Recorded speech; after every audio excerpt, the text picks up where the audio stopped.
اچھا، یہ جو بارش ہو رہی ہے نا، یہ تقریباً 1200 کلومیٹر کی رفتار سے ہوتی ہے، اور اگر 1200 کلومیٹر کی رفتار سے کسی چیز کو پھینکا جائے تو آئے گی 558 کلومیٹر کی رفتار سے۔ گولی کی رفتار ہوتی ہے 1800 کلومیٹر فی گھنٹہ۔ تو اگر یہ بارش اسی طرح ہو جو سائنس کا اصول ہے، تو یہ سڑکیں، لنٹر، گھر،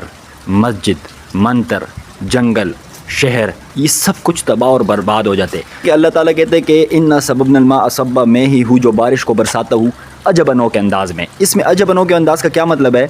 کہ اس میں ہزاروں سپیڈ بریکر لگے ہوئے ہیں، آپ کو اور مجھے نظر نہیں آ رہے۔ اس میں اللہ تعالیٰ نے ہزاروں سپیڈ بریکر لگا دیے کہ بارش کا قطرہ اس سے ٹکراتے ٹکراتے جب زمین پہ گرتے ہیں نا، تو صرف 8 کلومیٹر کی رفتار سے آتے ہیں اور 550 کلومیٹر کی رفتار اس سے ٹوٹ چکا ہوتا ہے۔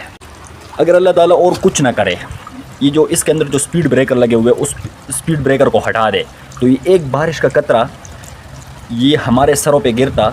اور ہمارے سروں کے اندر گھس جاتا، لیکن اللہ تعالیٰ ایسا نہیں کرتا، اللہ تعالیٰ نے اس کو روکا ہوا ہے۔ تو یہ جو سائنس کا اصول ہے، یہ تو اس اصول کے حساب سے نہیں ہو رہا ہے، یہ تو اللہ تعالیٰ اپنے اصول کے حساب سے کر۔ 558 کلومیٹر کی رفتار بہت سپیڈ ہوتی ہے اس کی، اللہ تعالیٰ کے جتنا بھی ہو سکے تو اس کی تعریف کیا کرے۔